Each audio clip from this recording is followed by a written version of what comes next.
today I must finish about 6 o'clock. So I propose to you to work approximately to 6 o'clock and to finish. And towards the last class tomorrow. Okay. And so I propose also to explain completely always the question of the world, the change and event, and to organize the class tomorrow as a final conclusion, but with 2 documents, if you want. First, the poem of Valéry, and with this poem, the 3 last questions, which are, in fact, questions concerning, finally, the general problem of ontology and change. So, because I will really finish on a big part of the explanation of change. After all, it's our goal. So we do that today, and if it is not finished, 5:30, we continue a bit. Okay? So I return to all the formal explanation. Maybe I take a second.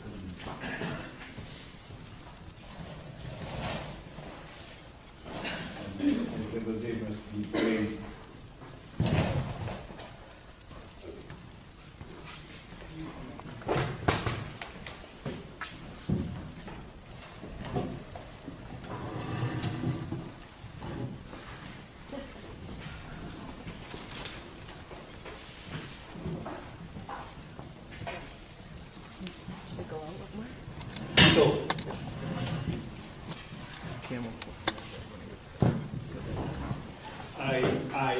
Recall that the world is the localization of some multiplicities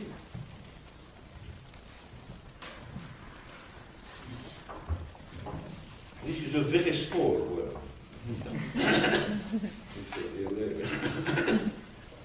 In general, we have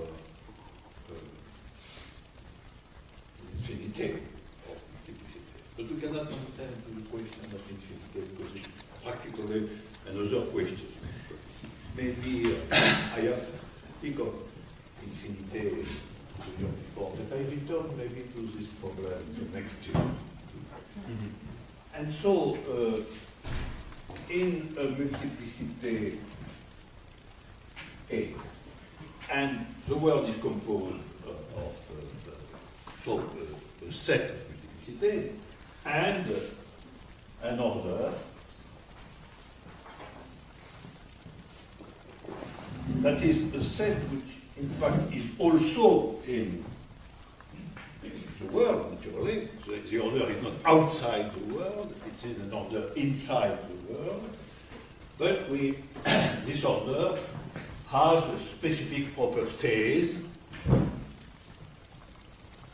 Finally, 3 fundamental properties which are reflexivity, transitivity, and antisymmetry.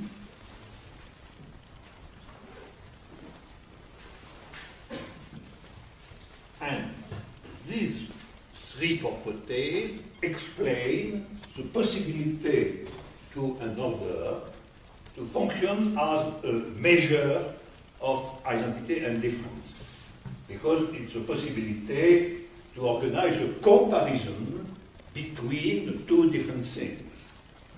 In the case, it will be the comparison between 2 different forms of identity between an element and another element. We have said too that this order has a maximum and a minimum.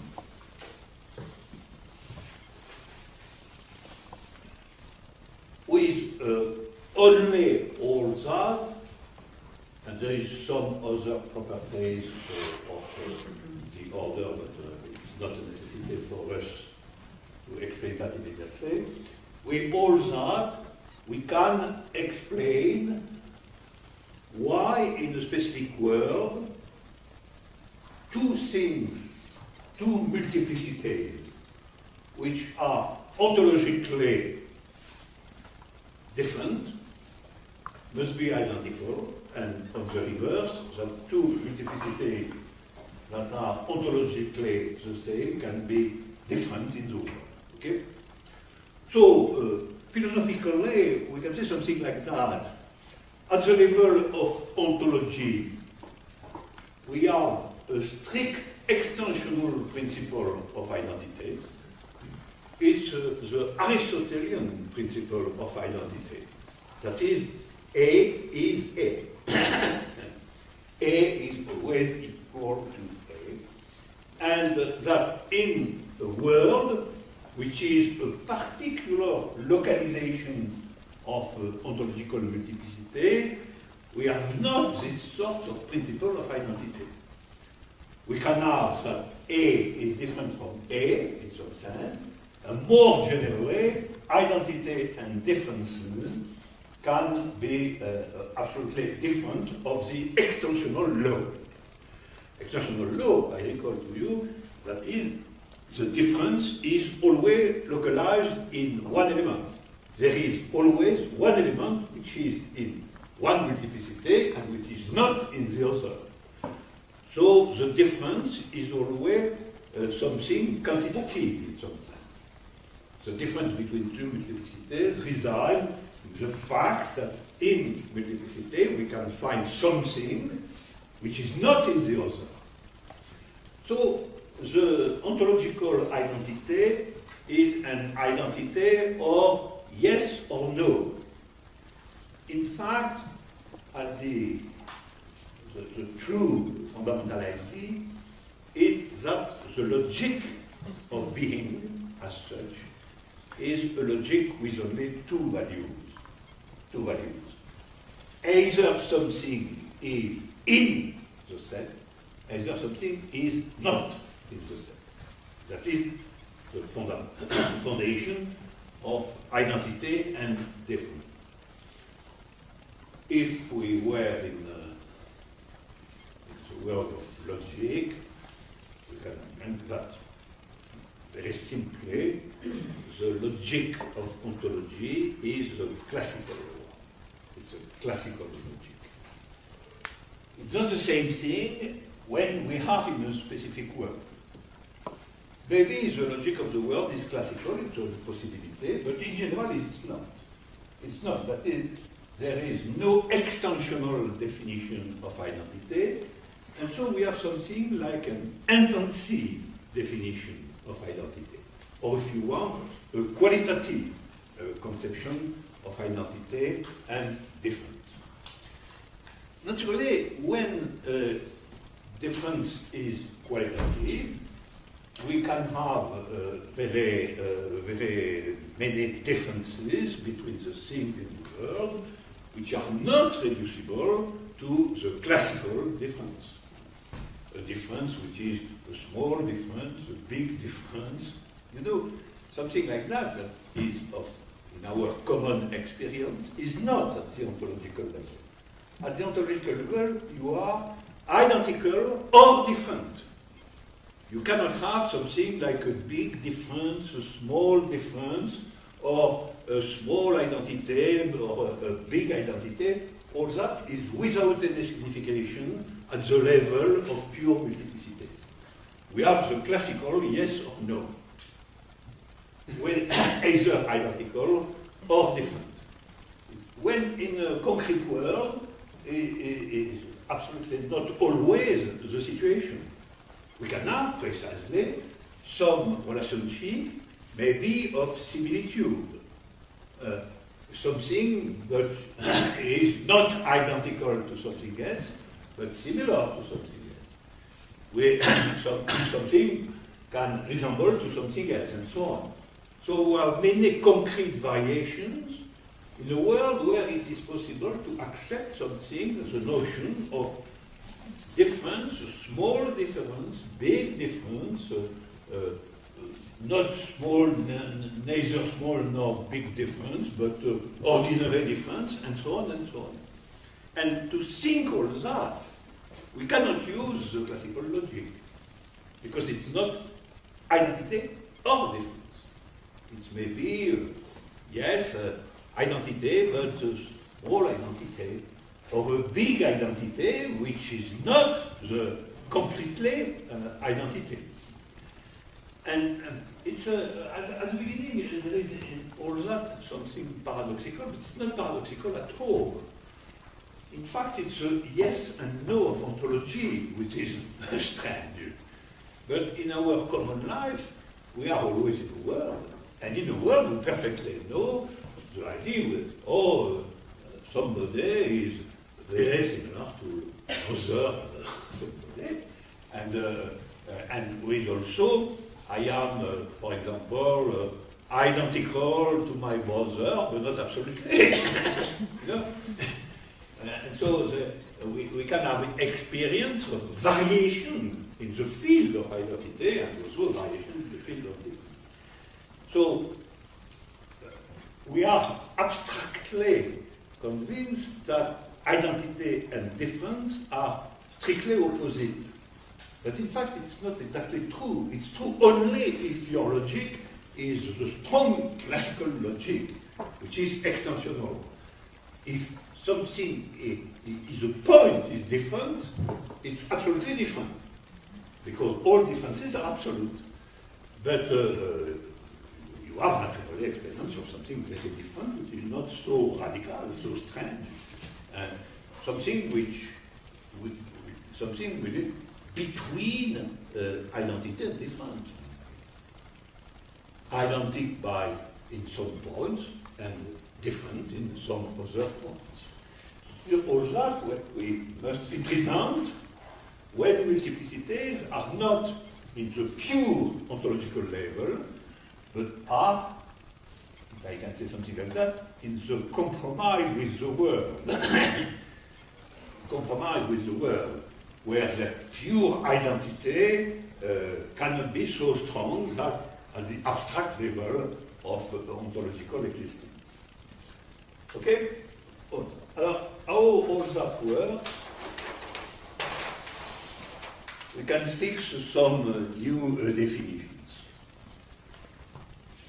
So, I take the world. We have the order.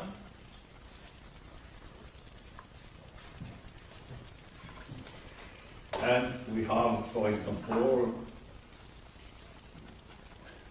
a multiplicity A which is in the world, it appears in the world. Because in the classical language of philosophy, we can distinguish between to be and to appear.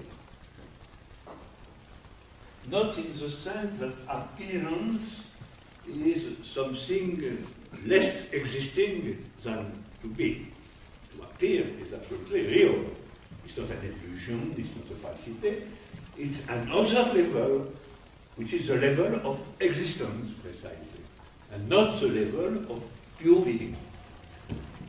So, we can say that the being A, the pure multiplicity A, appears in the world W.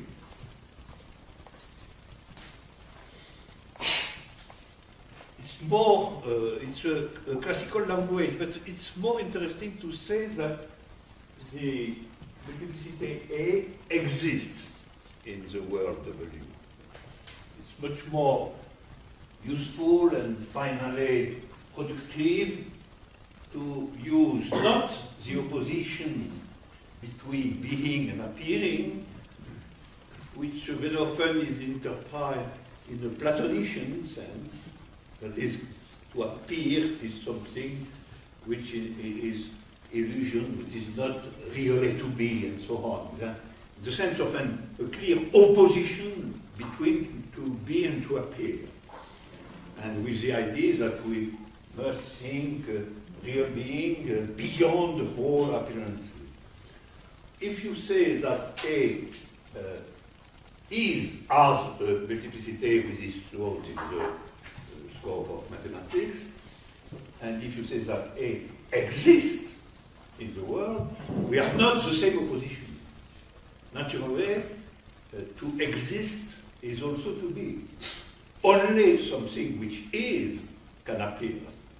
It's only a multiplicity which at the level of ontology is strictly being, which can appear. So, which can exist. So the existence is a possibility of being, an immanent possibility of being. This is very important. And the existence is relative always to a particular world. That is, a particular order.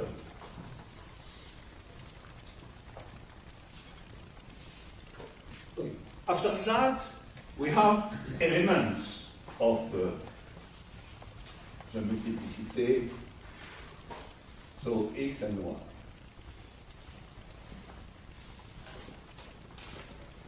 Now, in fact, but I cannot be too complex, in fact, elements of a multiplicity are also multiplicities, because the one does not exist.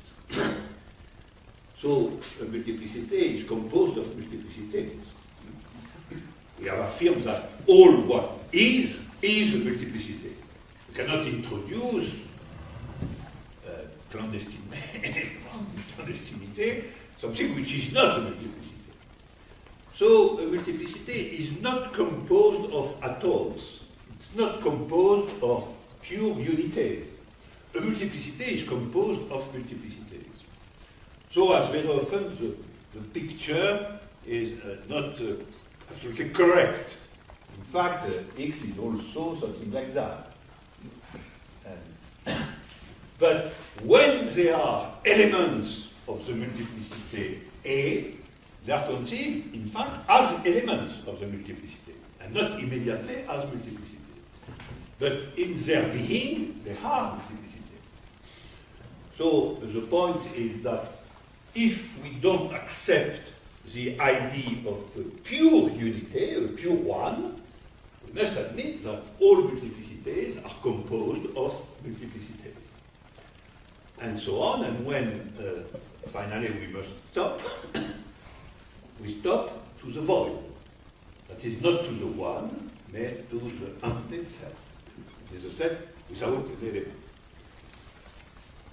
But it's not our problem immediately. It's only to explain that that sort of picture is always not absolutely correct for our intuition.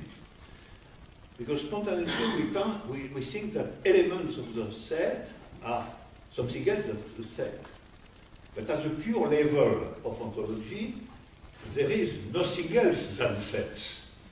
So elements of a set must be sets too. But I return to A. For A to be in the world W is also to have internal differences or identities between the elements. So we have always, for two elements of W, a function, an operation, which is the identity function, or the identity operation,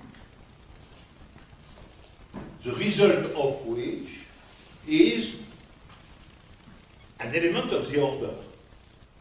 So the identity, the result is that the identity of X and Y is P, where P is an element of the order. Okay? So all that is only the formalization of the very intuitive idea that there is a measure of the identity between two things in the world, which was our intuitive idea. So P is only the measure of how X and Y are identical. And we have said that if they are really, from the point of view of the world, if they are really identical, we have identity of X and I is the maximum. But why are they identical to themselves? Like, I mean, like, why aren't they in becoming? Why? Yes, why? Why aren't they becoming? I mean, why do you presuppose that they're identical to themselves? What? Why do you presuppose what exactly? That they are identical. That you can like say two discrete elements are identical to themselves. Therefore, we can like make a relation between them, right? No, no. But if we take two different elements, they are elements of the pure multiplicity. So they are ontologically two different elements. There is no problem. So when the multiplicity are in a world, all elements of the multiplicity are in the world, because the multiplicity is defined by its elements. So if you put a multiplicity in the world, you put naturally all elements of the multiplicity in the world. It's the same thing. Right, I'm taking like the Deleuze position that says like there is no identities that can be compared. So how can you get outside of that criticism? No, if we must think simultaneously in the world and in ontology, naturally. It is always the point. So we must think of the multiplicity as an ontological multiplicity. And it's in the world, it's not a transformation of this point. The multiple A is the multiple A at the level of being. So all elements of the multiplicity A are in the world.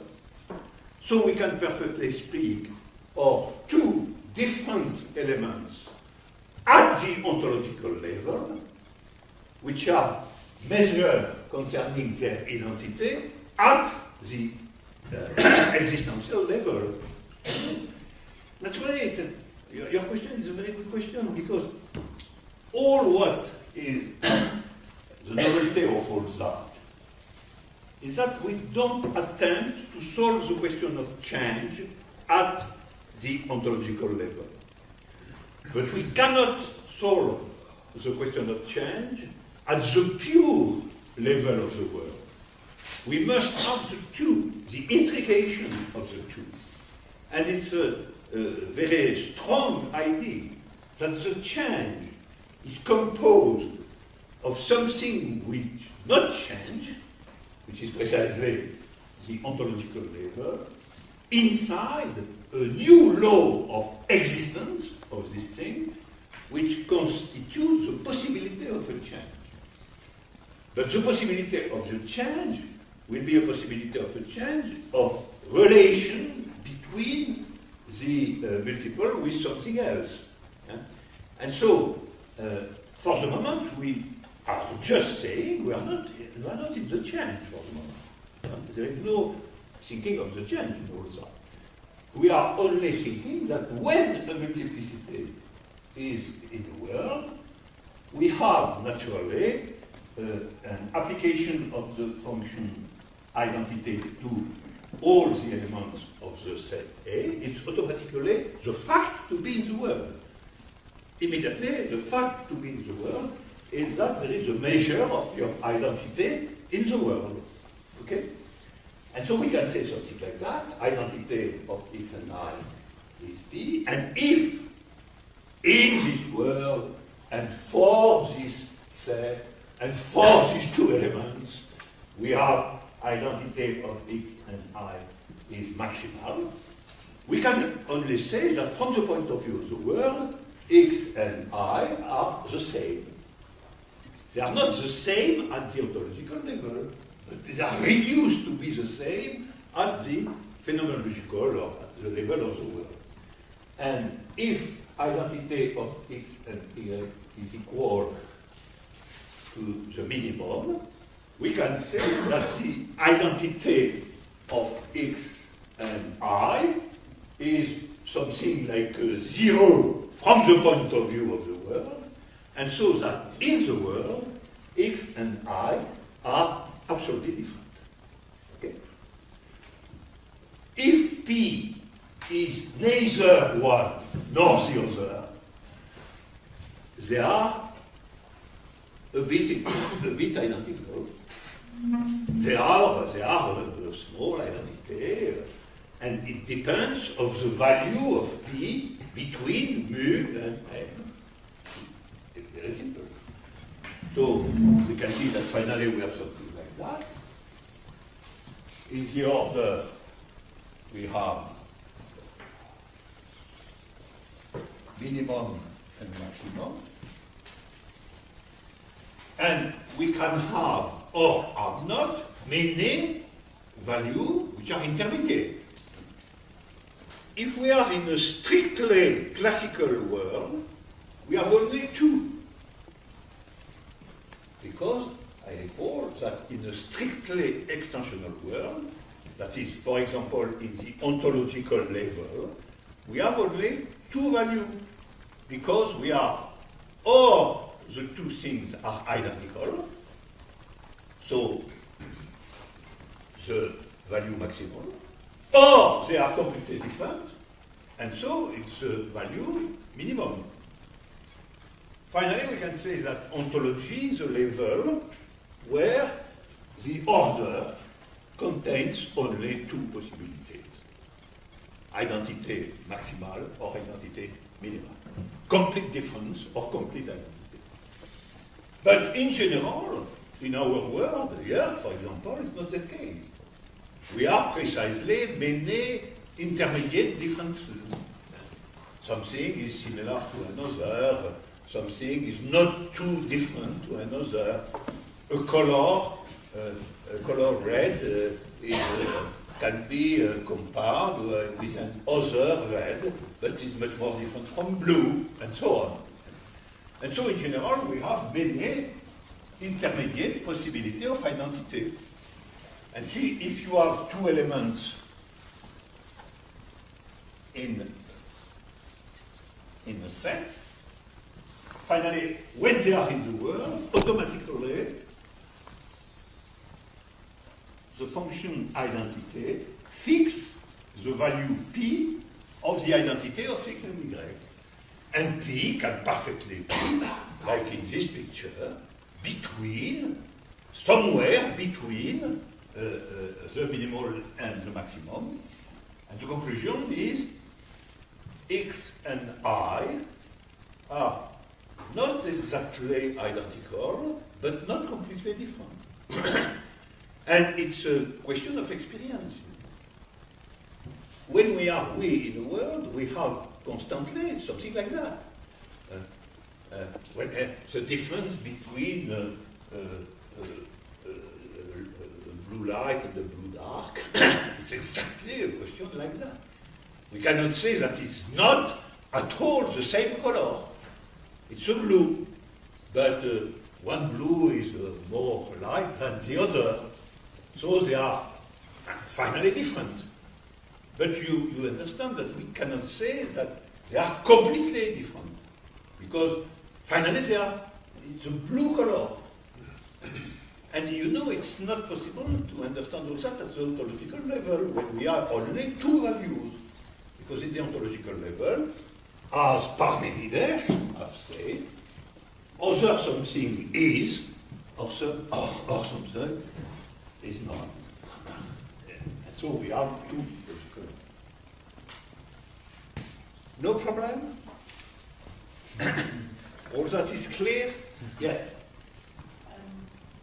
Where does the body, où se retrouve le corps humain dedans? Well, the body is inside the world, naturally, and maybe inside several worlds. So our body, and you know perfectly that our body is not absolutely identical to itself. No. When we are 10 years and when we are my age, it's the same body in some sense. And it's not at all identical to itself. So we must admit, precisely, it's a good example that in the concrete world, something that we know that at the level of being it's the same in some sense is also completely different. At the point that something we have known you when you have 10 years, maybe cannot recognize you 50 years after. And all what exists in the world, it's like that, in fact. And it's precisely because we come to change, because your body as an element of the world, of our world, of the world of living beings and so on, that our body changes, regular change. But it has also limitations. There is also limitation, naturally. There is some limitation, because precisely you cannot become absolutely different.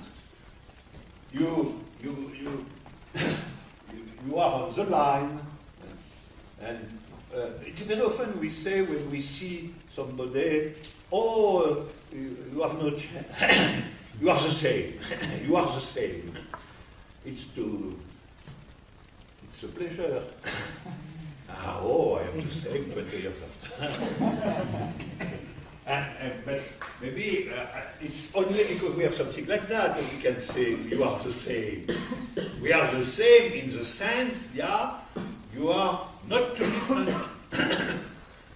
That is, maybe I was thinking that maybe you are, from the point of view of your identity, you are something very, very in the direction of you are completely, I cannot recognize you. So your identity at this moment and your identity before is very, very small. And you constate that it's not too small. There is something here, for example. So you can say, with a good friendship, oh, you are the same. You are the same because we are not completely different. Or all that composes the concrete experience of all what exists in the world. Is all that is clear? We can go and decide some words and to go to the question of change. We take the different levels of the existence of something. First, we have a multiplicity A, which is at ontological level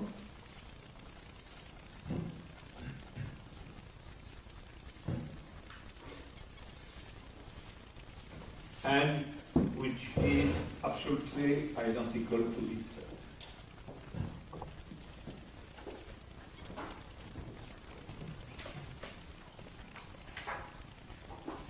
So that we have a world that is fundamentally an order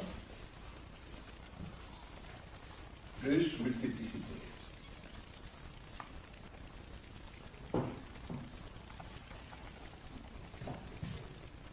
We suppose that A is in it. Is in is not absolutely precise because is at its level. So we might say appears in W or exists, which is the best, exists in W. We can also say that all that is the localization of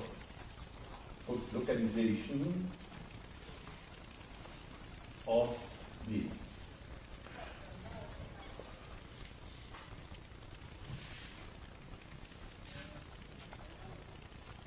So we have immediately the function of identity which occurs on all the elements of A. All the elements of A is A itself. So we have something like with a double determination. And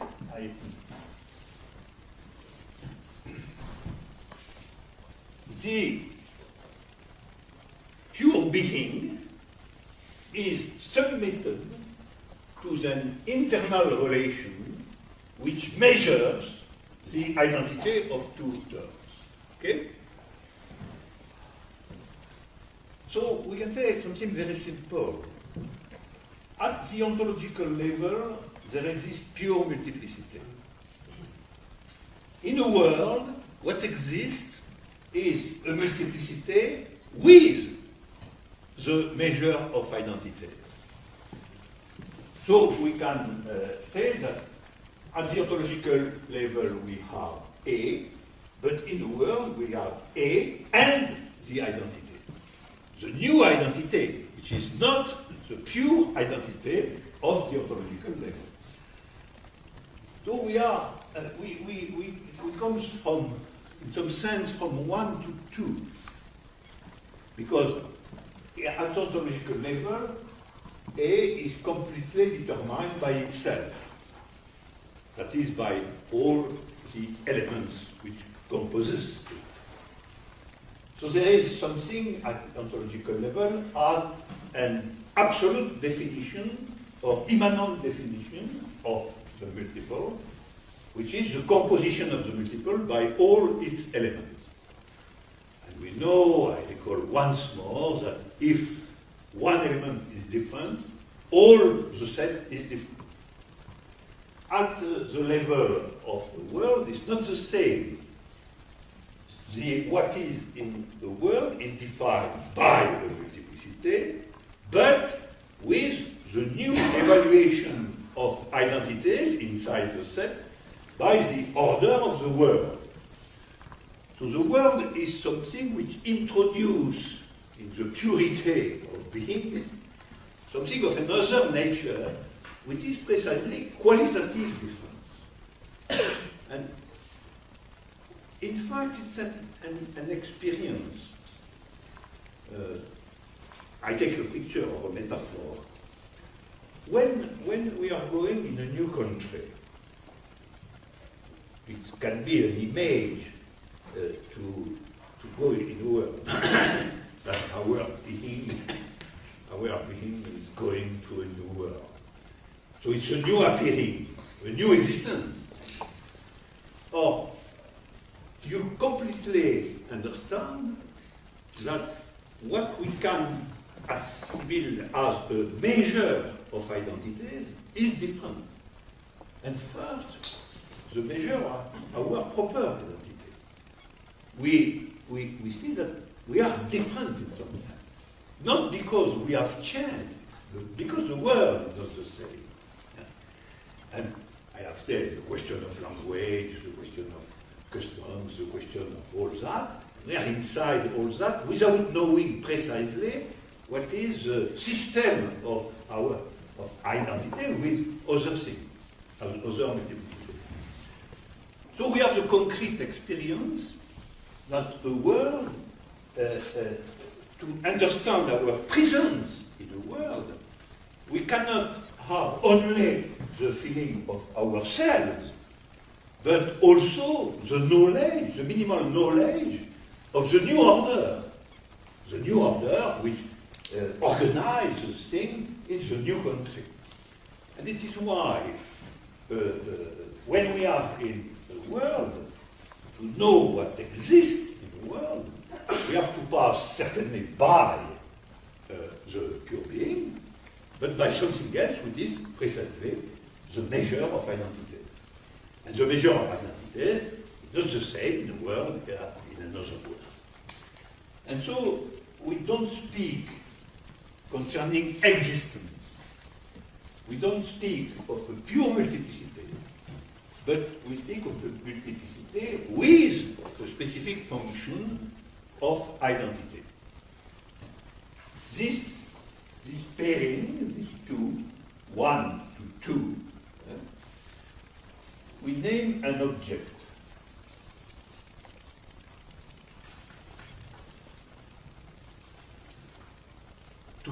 You can speak of an object of the world. But an object of the world is not reducible to a pure multiplicity. An object in the world is certainly a pure multiplicity, but with something new, which is the internal measure of identity of elements of the set by the new order of the world.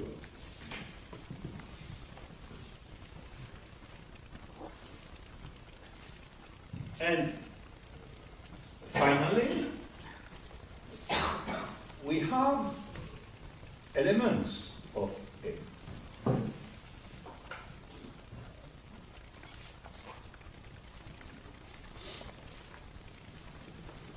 Elements of A which are submitted to the function identical and with the measure of their identity.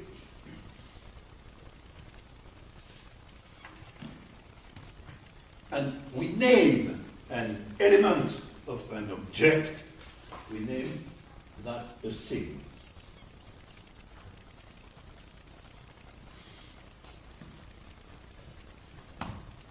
So we have a hierarchy, being, object, thing.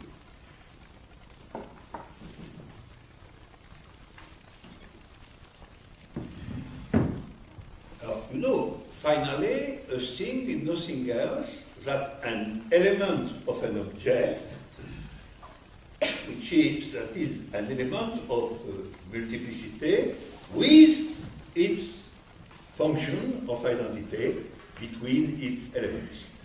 The things is what is submitted to the identical operation. It's between things. Because finally, when we have A in the world, we have a measure of all elements of A.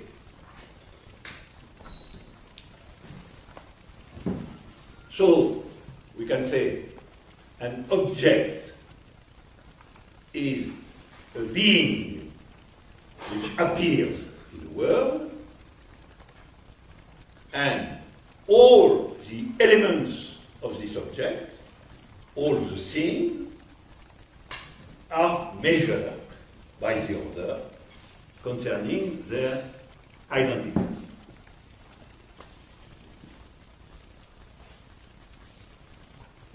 And it was a disposition of an old philosophical question. Because old philosophical question has always to clearly understand the difference, for example, between being and object. Is there any difference, or an object, like something like that, and being in general? It's the first very important philosophical discussion. For example, in Kant, we find the idea that object is completely different than being. True being cannot be known as an object. An object is something from the point of view, the subjective point of view of our perception of the world. No? And it's a very fundamental point. We have here a philosophical choice which is really a decisive choice. Naturally, the organization of the relationship between being and object in Kant is a relationship we, like me, distinguish between ontological level and the level of the world, but by complete separation. By complete separation. An object is not at all a true presence of the being, the real being, and the real being we don't know at all. So the first the first question, the difference between object and being, or the identity between object and being. For example, we can say that in some sense, the materialism, the pure materialism, finally says something like that being and object is the same thing. There is no difference between a mysterious being behind the appearances and the appearances of objects. And it is why materialism, this sort of materialism, is first a critic of Kant. That is, we can say that in Marx, Engels, Lenin, and so on. All the modern materialism are critical against Kant first, because precisely Kant opposes being as such and the object. The object are subjective creation of our understanding, and being, which is behind all that we cannot know. It is a mysterious, something mysterious. For the materialist, pure materialism, we can reduce finally the question of being to the object. The objects are here, and there is nothing else than you. And as you know, my proposition, neither one nor the other.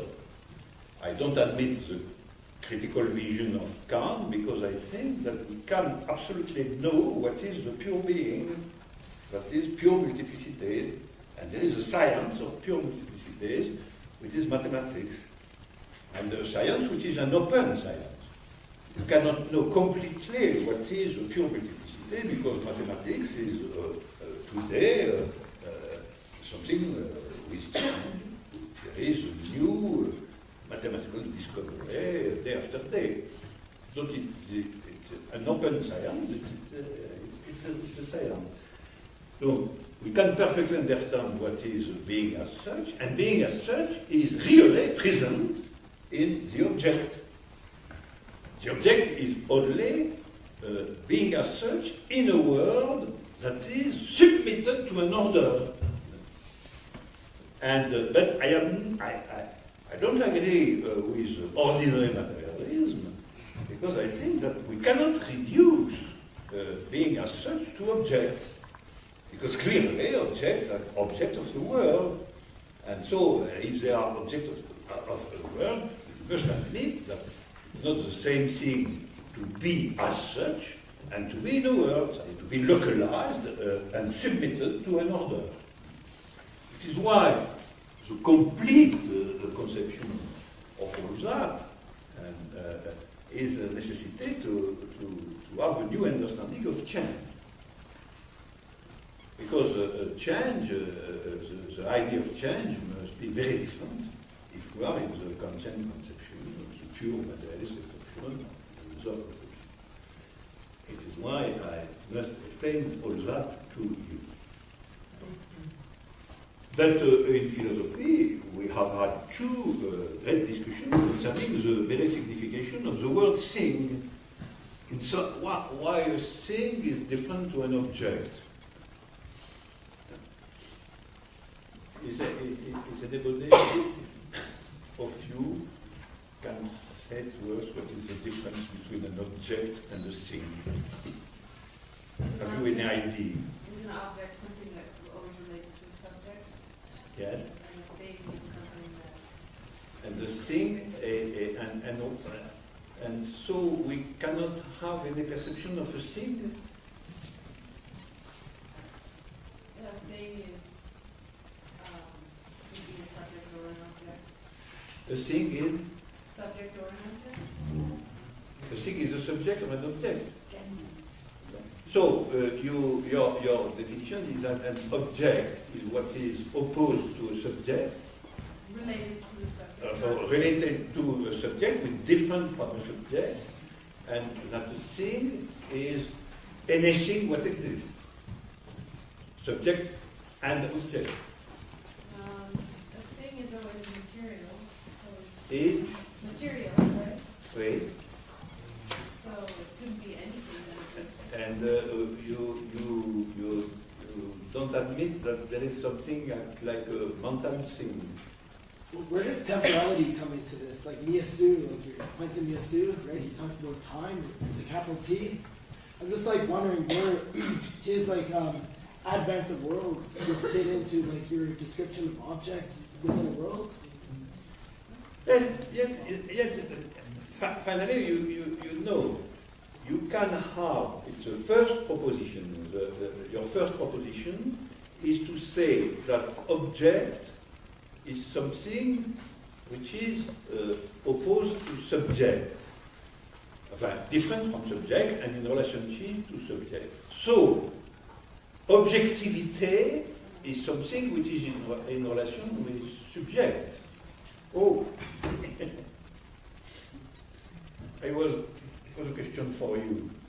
In your vision, an object is something different from a subject, but in relation to it. But what is this relation? Finally. It could be the same. It could be the same. An object and a subject could be the same. What is the relation between the object and the subject? That could be the same? Between object and subject, yes. You have said an object is in relation to a subject, and the thing is outside this relation, or something else. Okay, but why is exactly the relationship between subject and object? What is the relationship between subject and object? Yes, because you say that they are related. That's very difficult. No, you know, your conception is by necessity a Kantian conception. Why I give you this question? Because, naturally, if you put object on one side and subject on the other side, object cannot be defined like here, because object here is only to be in a world. There is no difference between object and subject, animals. It's only to be a multiplicity in the world. To be in a multiplicity in the world is not in relation to the difference between object and subject. If you say that object, and finally objectivity is by necessity in relationship to subject, you are in the vision that objectivity depends on subject. And so you are in the Kantian vision. It's a possibility that you are in Kantian vision. It's not a crime. but it's to clarify the problem. And after that, the thing must be material, as you say. Thing is material. But if this thing is material, we have to say what exists which is not material. So, or if every what exists is a thing, subject and object are also two things. If they are also two things, we can say that finally we return to my definition of object. So a thing would be what exists in the world. You know? But in this case, the difference between object and subject is after the level of the thing. Everything which exists is a thing, and after that we have the difference between subject and object. And you know, it is why the distinction between object and thing has been a very difficult one. Because if you are in the Kantian vision, we must first distinguish between subjectivity and objectivity. And subjectivity is constitutive of objectivity. The notion of object is the notion of our subjective perception. But if you admit that there exists something like thing must be, in some sense, the abolition of difference between subject and object, because the subject in herself must be also a thing. And it is why the question, what is a thing, has been a very difficult question. Because we cannot place the notion of a thing clearly when we are in the distinction between subjectivity and objectivity. You understand? And it's the title of the famous text of Heidegger. What is a thing? And why Heidegger writes this text is because in its conception of being, not at all my conception, the conception of his conception of being, the question of the thing is very acute, because precisely a thing must be the temptation to a purely materialist vision of being. Generally, the word thing has, you have said that, I agree with you, the word thing is a materialist word, because it's saying that every what exists is a thing. Okay. So the thing is the material existence of the world. You know, all that composes a very difficult set of problems. All that to say that in my construction, all is clear.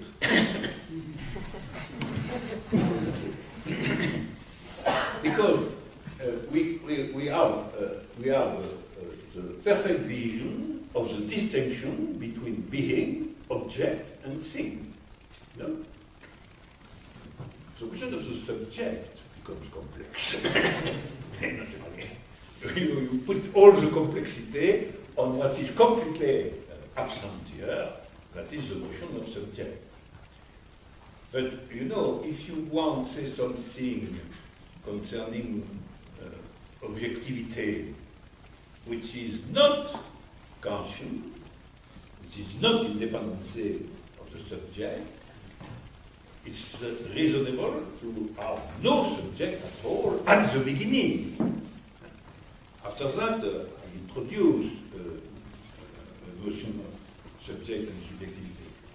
But if you have the subjectivity at the beginning, you have after that in the Kantian vision, that is the dependency of objectivity to subjectivity. So, to recapitulate, we have the level of being, at the ontological level of being. We have after that an object which is a pure multiplicity inside the world, and we have finally a thing which is an element of an object. Okay? Usually, an element of an object is relative to a world. Because to have a thing, we must have first an object, which is in the world, and an element of this object, submitted to the order of the world, is immediately existing.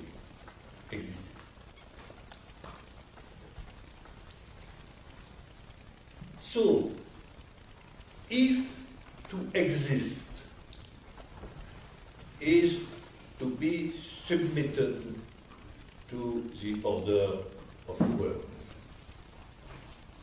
in this disposition, what exists properly, absolutely, is a thing.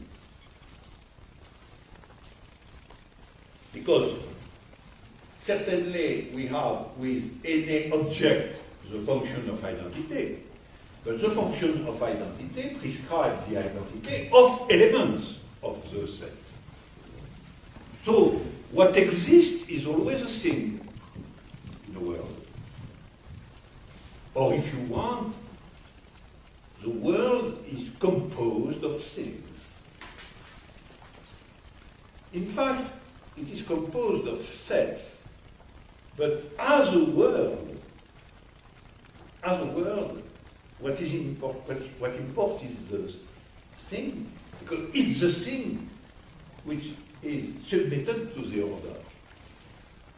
Finally, if a set is submitted to the order of identity, is because its elements are submitted to the order, because a thing, a set is nothing else than its elements. And so we can say that a world is composed of things, which is, in some sense, the true meaning of a thing. Because a thing is a world which is the world of indetermination. A thing is not determinate. A thing is not, an object is, but a thing is not. A thing is everything.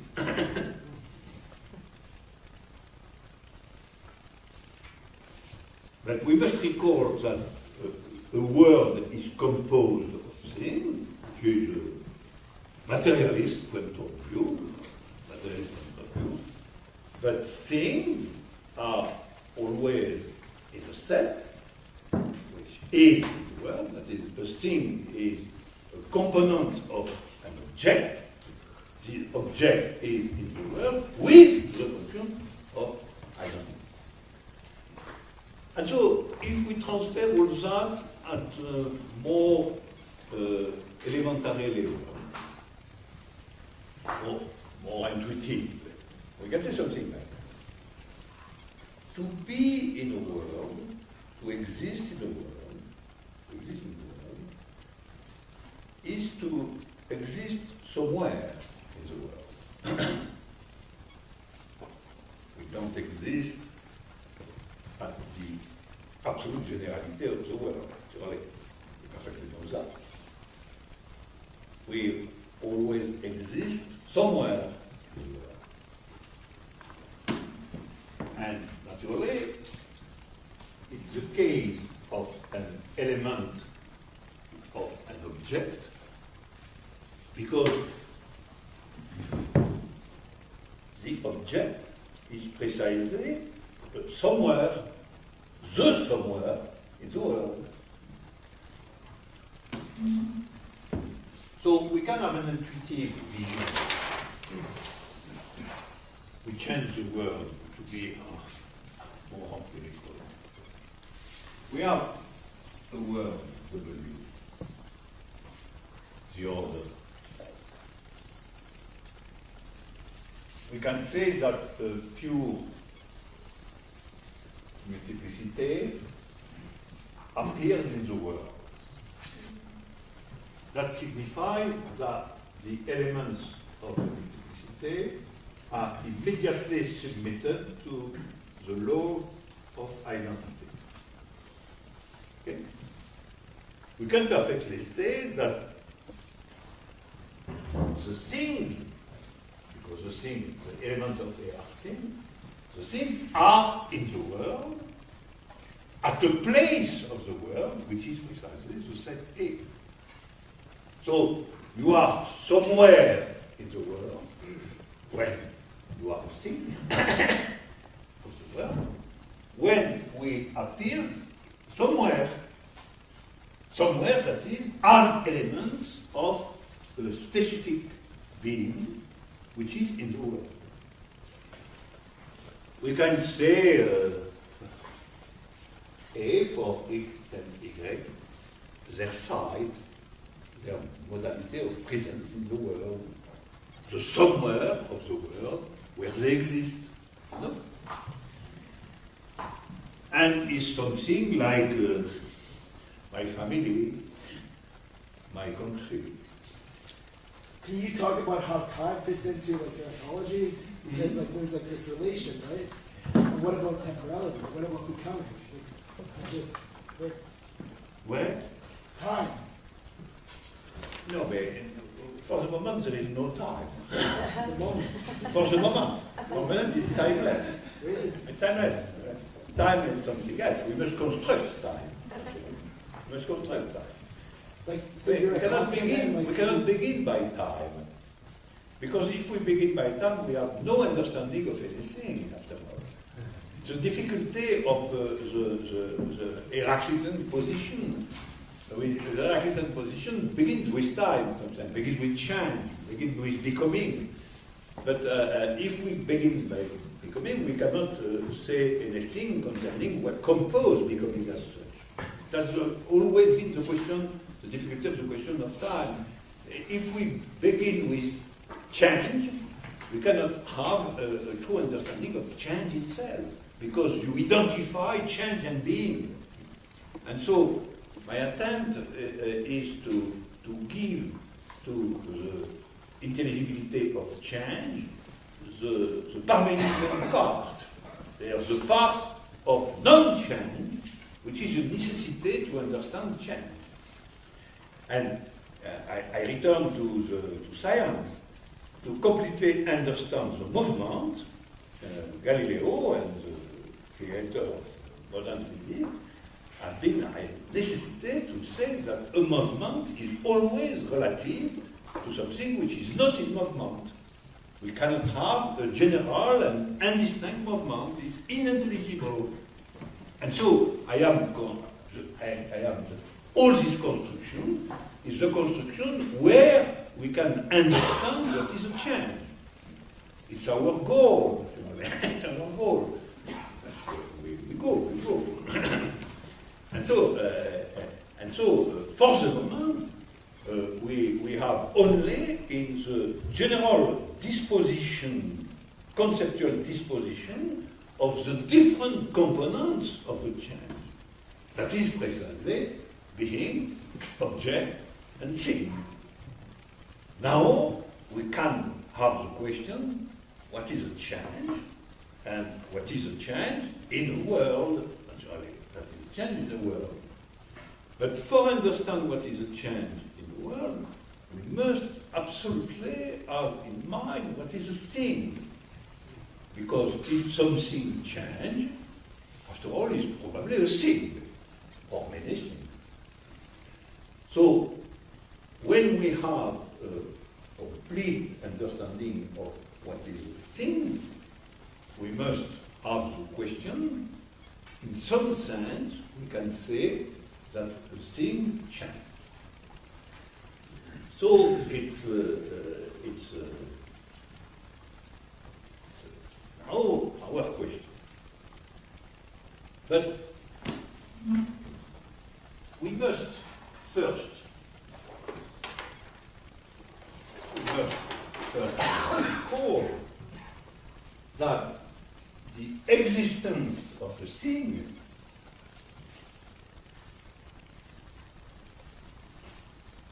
is the identity of the thing to itself. Okay? Why I introduce here existence? Because we know that we cannot have change of being. Being as such cannot change. So if something changes, it's by necessity existence. Or at the end, the existence of a thing, which is naturally in an object, it is the relationship to itself by the function of identity. I recall that existence X is in fact the identity of X to X, and in fact it's some value which is somewhere between the minimal and the maximum. So, we must affirm that if there exists a change, well, this change is by necessity the change of the existence of something. Every change at the level where we are is, in some sense, existential. The change of existence. Which is also, finally, as you can see, a change of place. But in its very nature is a change of existence. And why the existence of a thing can change? How how it is possible? It's possible because the thing can be in different objects. You know, there is no necessity in the world. X can be an element of the object A, but X can simply be an element of another set B. Because, naturally, in pure being, we can have two different sets with some same elements. Naturally, there is certainly in B an element which is not in A. But the difference being always point by point, it's not at all an impossibility that an element X is in two different places. So the change is possible because the place where the thing is can be different. So a change is always where something exists between A and B, which implies a sort of transference of X from A to B.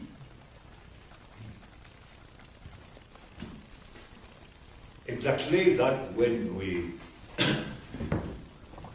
transport ourselves from a place to another place. That's an example of change. If we consider ourselves as a thing in, for example, Switzerland, and you come in a completely different country, you can be in another different country without changing completely of the world, but by changing your place in the world.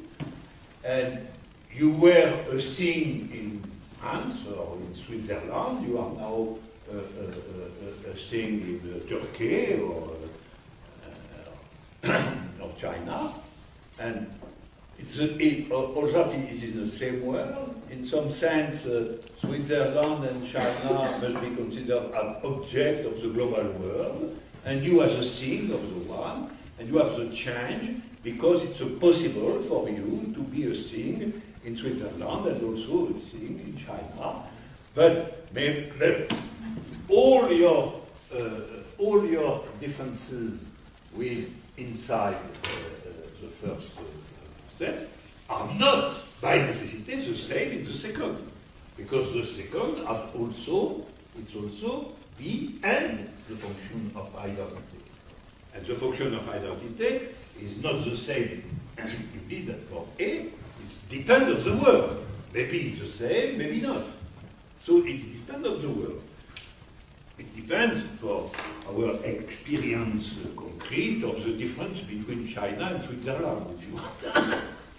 It's the measure of what is a thing in China in comparison to a thing in Switzerland, and what are the differences.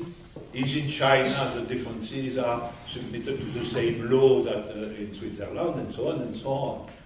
And maybe in Switzerland you are very identical to many others.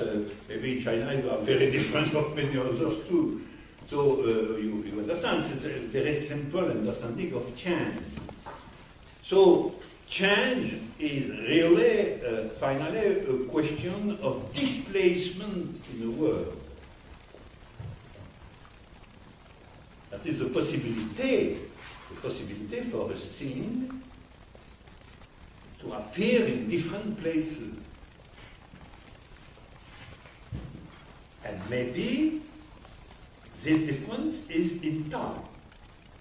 Because maybe the composition of the world includes A and B, but not simultaneously. B comes in the world after A, and X is transferred from A to A. So we can construct a complete theory of time after that. I don't know that immediately. You can do. You can do. But the change is, in some sense, always a sort of movement, but it's a qualitative change, because it's absolutely possible that the value, and it's generally the case, that the value of existence of X, or I take another.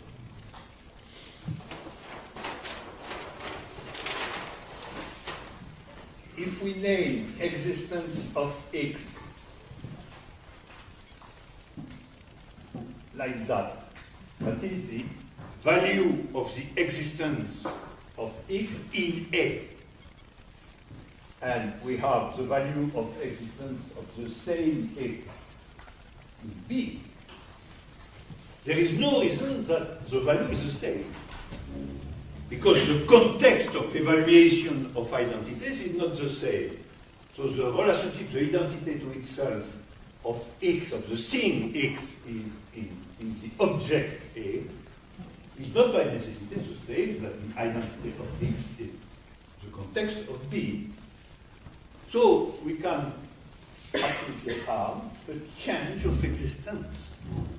The change of existence. But the change of existence is, in fact, a change of object.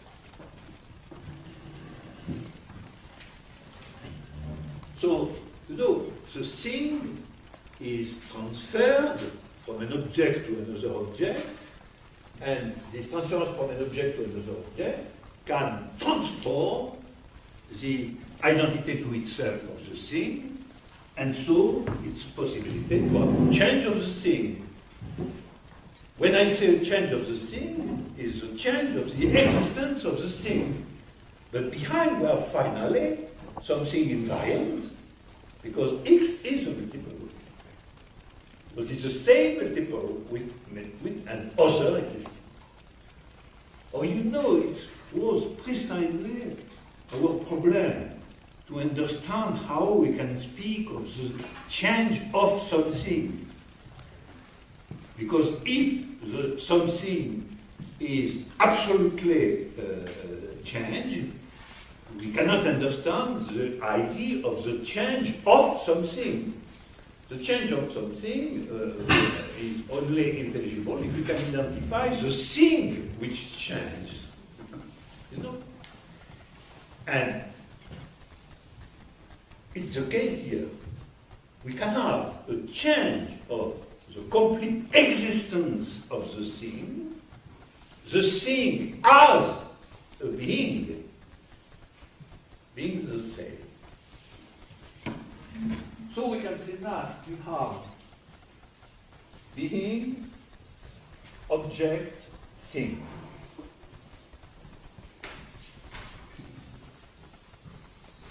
Being, object, thing. The thing is changing as a change of existence.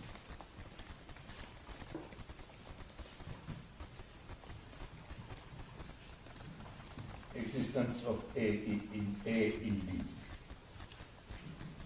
So the change, the existential change of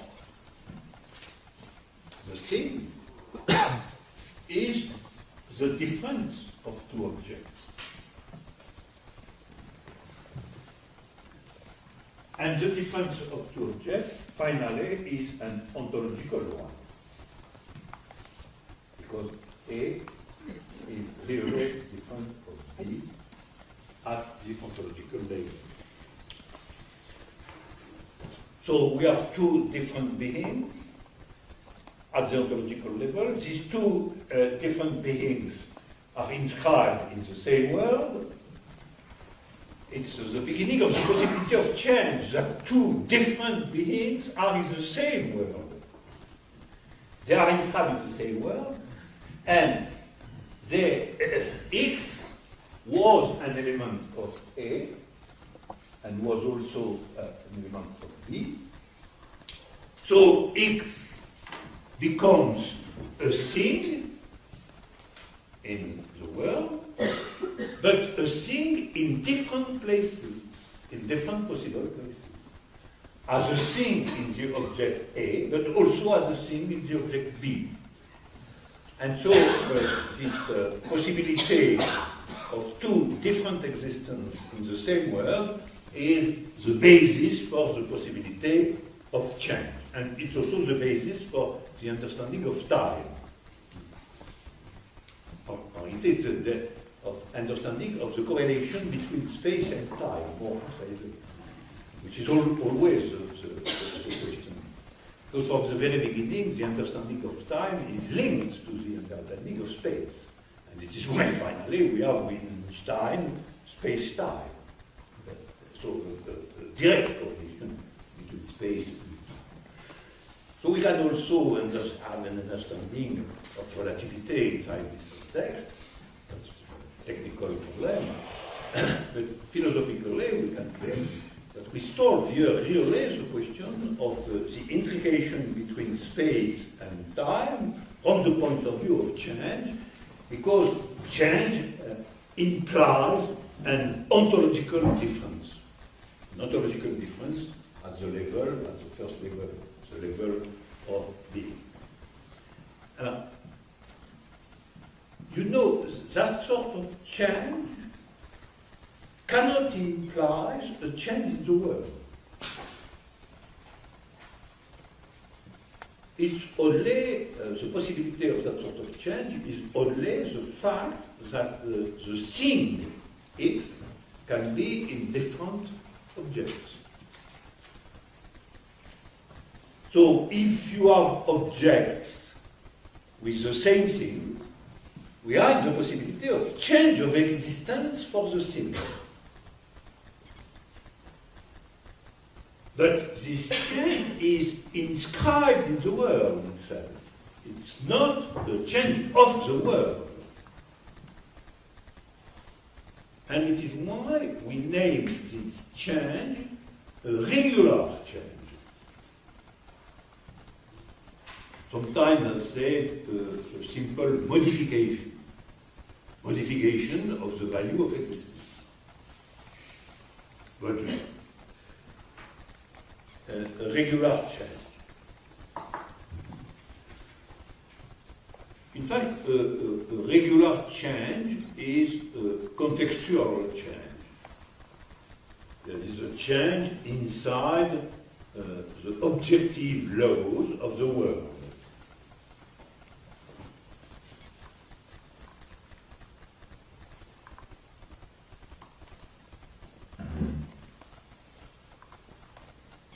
And to change is to be in another place in the world. Change to be in another place, but the change of place is also, that is a change of objectivity, a change in objectivity. The change in objectivity is also a possible change of value of existence. That is finally a value of identity.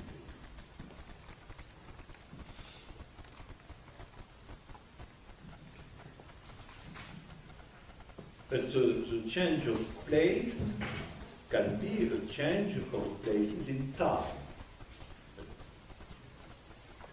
Here we don't have any idea of what is the different place in the world.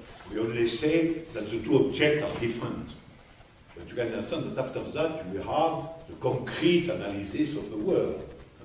Maybe a world is in fact a line of time, a world.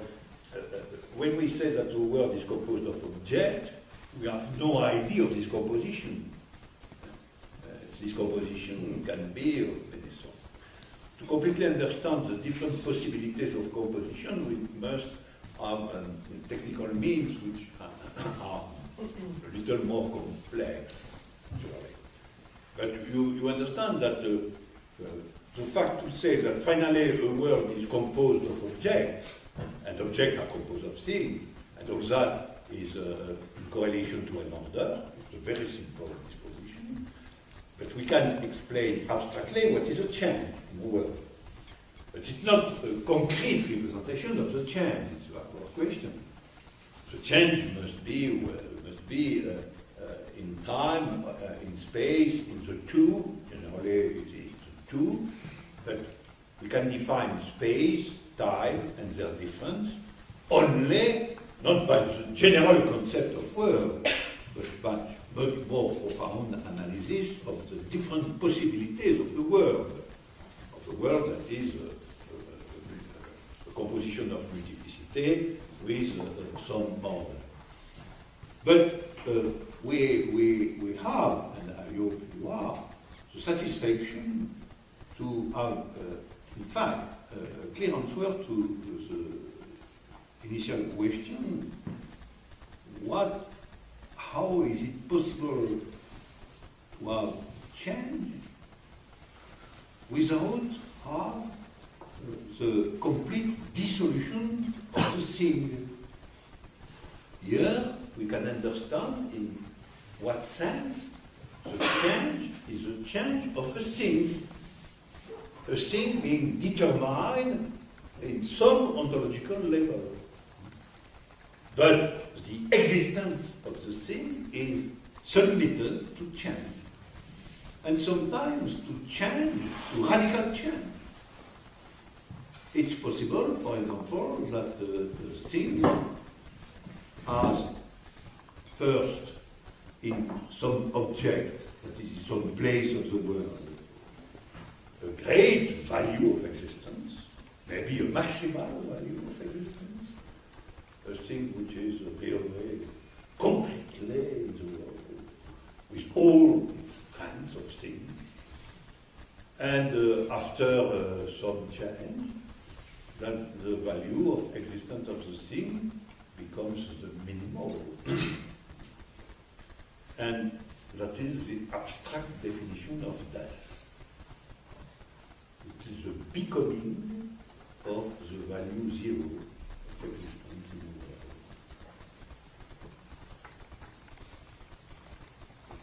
Purely abstract, and which is applicable to everything, not only to living things. So that's in general. That is the degree zero of existence in a particular world. We return to death, but that be the thing of death. But I cannot intensify. You understand perfectly the movement, and we can name death the process of change, which goes from a positive value of existence to the minimal value of existence. The process of dying is the process of disparition of the positive value of existence. And this is not, it's very, very before the complex question of death of human beings. It's a very general appreciation of the possibility for a thing, in some sense, to disappear, being in the world, but with the value zero of existence.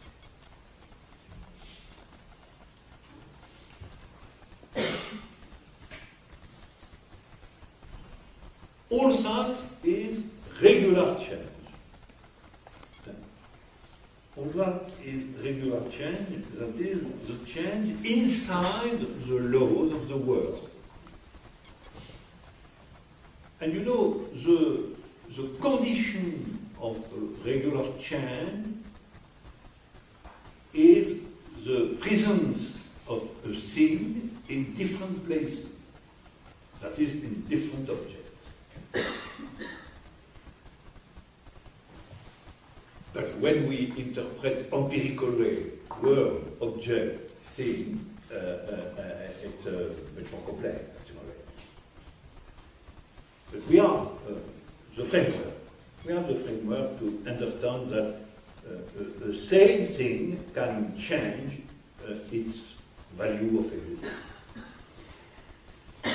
The great question is is there a change which is not a regular change? If a change is not a regular change, it's a change which is not the passage to another localization of the thing,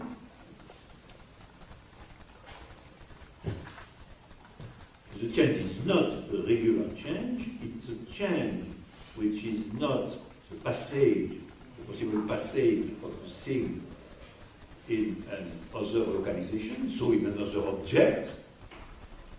So, the substructure of the change is not the presence in the same thing in different objects. The condition of the regular change is the presence of the same thing, the possibility of the presence of the same thing in different objects. So, a change which is not regular is not a change which is the consequence of the presence of the thing in different objects, but a change which affects the object itself, the place, and not only the change of place of the thing.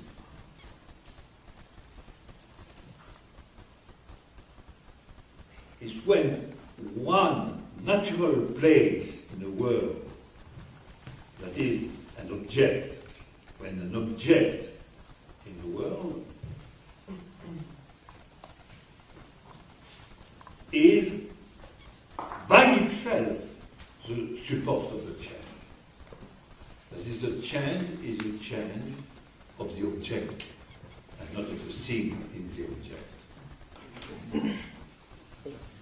That is the point. That is the point.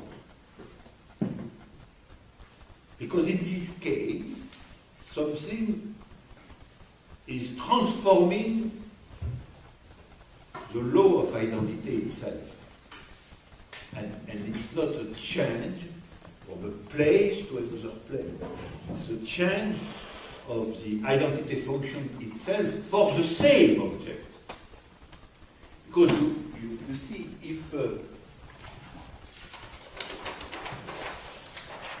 if we stay in the same object, A, and we have X, suppose that in the same object, and not by change in another object, in the same object we have a change of the existence of X.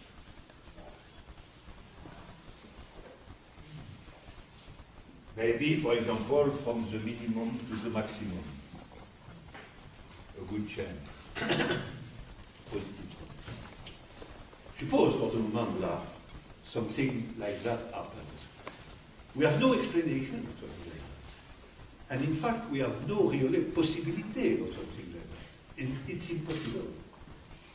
It's impossible because the existence of X in A is fixed by the order. It's fixed by the identity function and the order. Okay? So, you know, in this case, we have a change of a completely different nature. It's a change of the relationship between the object and the order. So, the value of X at the beginning is not the same by the value of X at the end. But the object is A and the function of identity. So normally, the value of X cannot change because the object is composed also of a fixed function of identity, which are assigned strict values to every element of So, if we have a change inside the same object,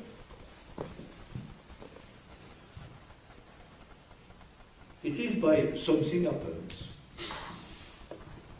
Something really happens. It's not deducible to the laws of the world. Something happens.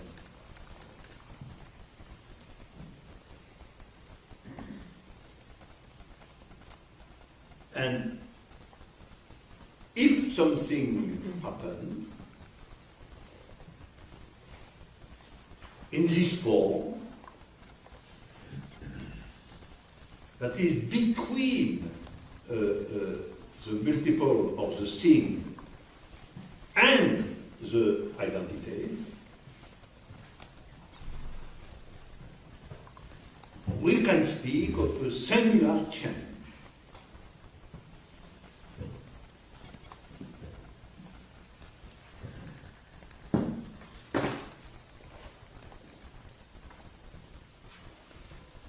But how something like that can happen?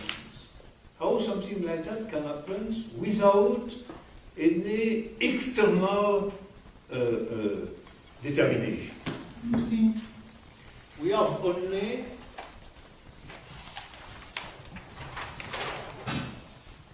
only A and E.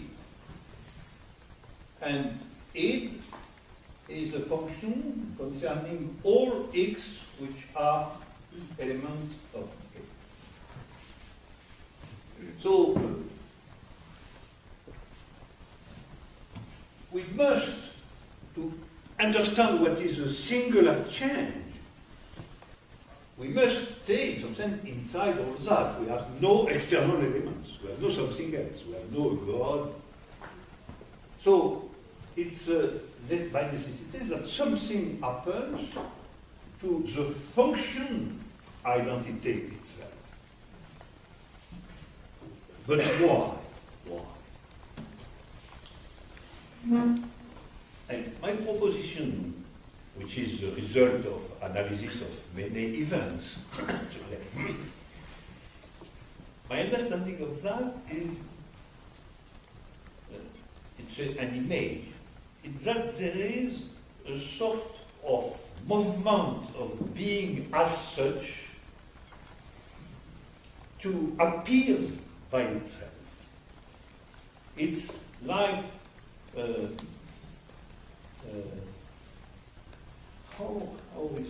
what is the English word for volcan? Volcano.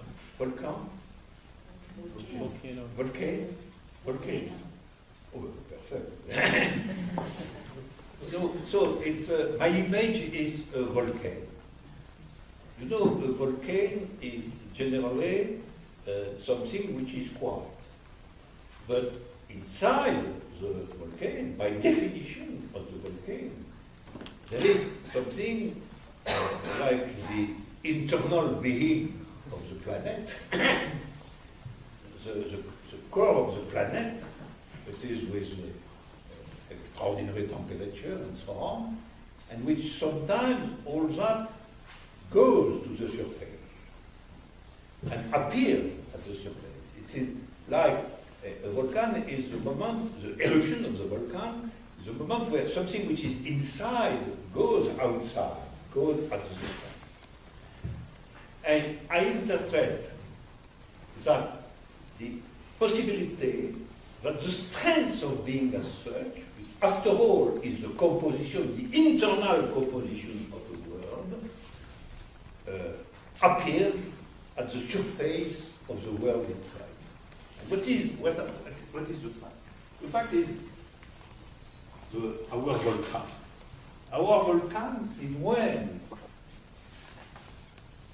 the object falls under the identity function. Not only the things, but the object. The object, it's a metaphor.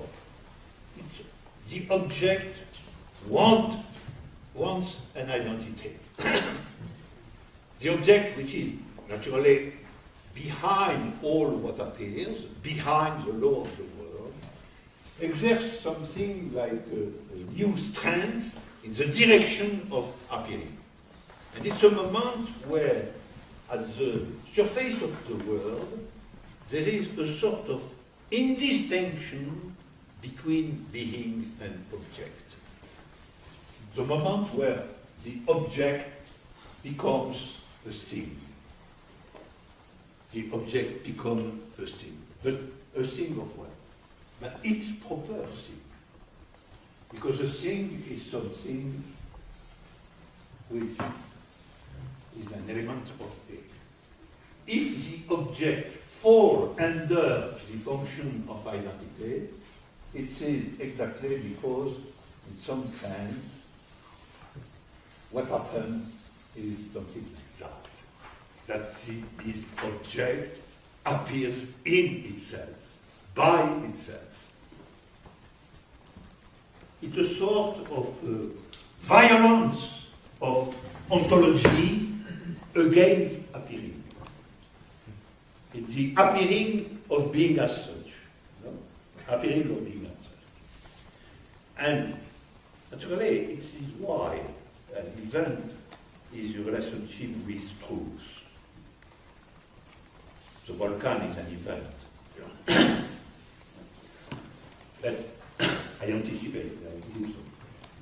The relation between event and truth, it's because in an event we have the appearing of being as such. We have something like a becoming thing of being. And it's why I had the image of a volcano. You know? And so a singular change is when we have something like this phenomenon. That is the appearing at the surface of the world of the profound being. You know, in the world, the profound being is always here, but in some sense, it is not visible. Because what is visible? Identities and differences. Qualitative identities, qualitative differences. What is visible is that this one is, that is blue, this object, and so on, and so on, and so on. So the infinity of identities and differences in a qualitative sense. All that composes the world, the experience of the world as it is. And so there is a sort of invisibility constitutive of being, which simultaneously is the truth of what exists, and which as such does not exist. Because we can remark that an object does not exist in general. Because to exist, you must have a value of identity. Or the object has no value, only the elements of the set have value. So we can properly say that being in general does not exist. Actually, what exists is being, but object. But there is no value of the existence of being. A good metaphor is, in historical world, the position, the Marxist position of proletariat. Proletariat is certainly the fundamental truth of the society, because it's the productive class. So it's a class which products all what exists. But finally, the organization of society, they are invisible. They don't appear as what they are precisely. That is the true being of the society. And what is a revolution? A revolution is precisely the becoming visible and finally dominant of the truth of the society, which is the class, the productive class by itself, which is also the great majority of the people. So all that finally goes to an abstract but very strong vision, which is that when we have that sort of eruption of being at the surface of the world, that is when being as such takes a point of existence in the world. And so we have something like, for example, identity between an object and a thing. Identity for the object.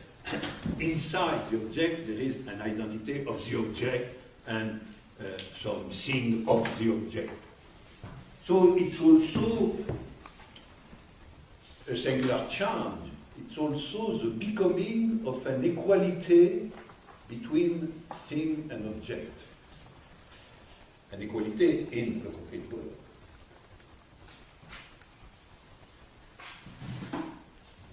You know, and that is the most profound conception of an event. Because I name all that an event. There is more precision than that. It's not necessary. An event is precisely when in a world we have the becoming thing of an object. That is when we have a complete change of place in the hierarchy of being. So when there is identity and the visibility of being as such. Or, and it's probably the most interesting definition, when we have an equality between the level of objectivity and the level of thing.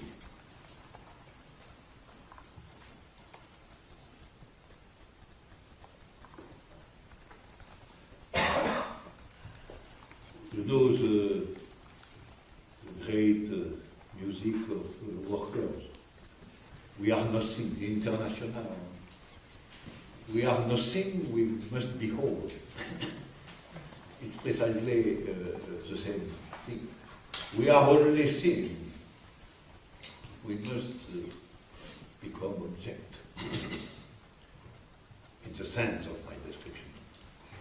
Because objectivity is the mode of being inside the world for being.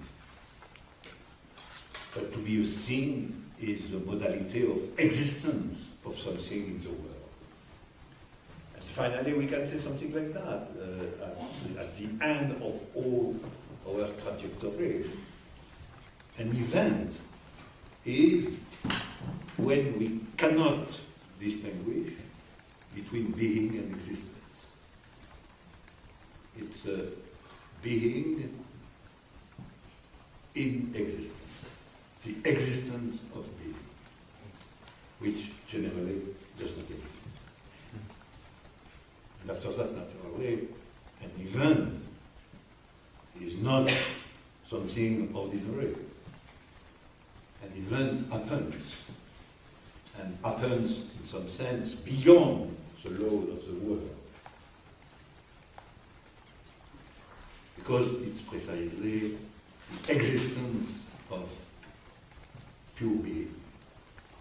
But if something like a truth is something which in a world is saying something which touches the being.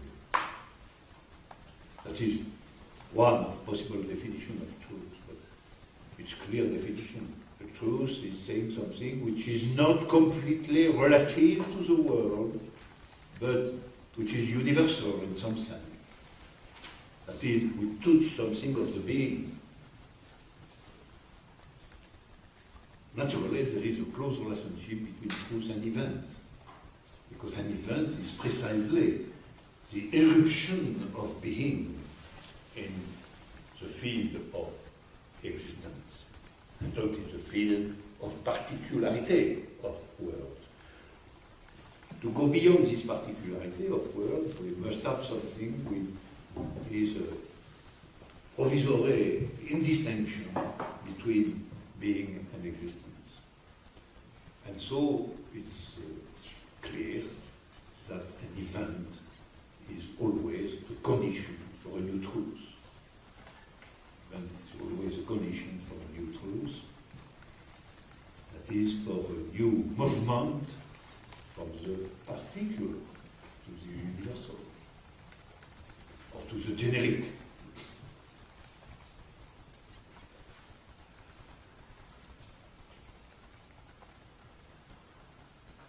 But the event is not by itself true. We return to the point, it's the opening of the possibility. It's the possibility of create something which is beyond the particularity. The truth is something which is inside the world, like a work of art, like a very exceptional law, like a political revolution, like a new scientific invention. All that is in the world with concrete men and women acting, but there is also something which is beyond the particularity of the world, which can be understood from the point of view of another world. And why? Because there is something which is in relationship to being, and not only to the relative function of identities. But to size something like that, we must have an event at the beginning. We must have something which happens and which is the sudden conjunction between existence and being. And that is the singular change event. Completely different from the regular change.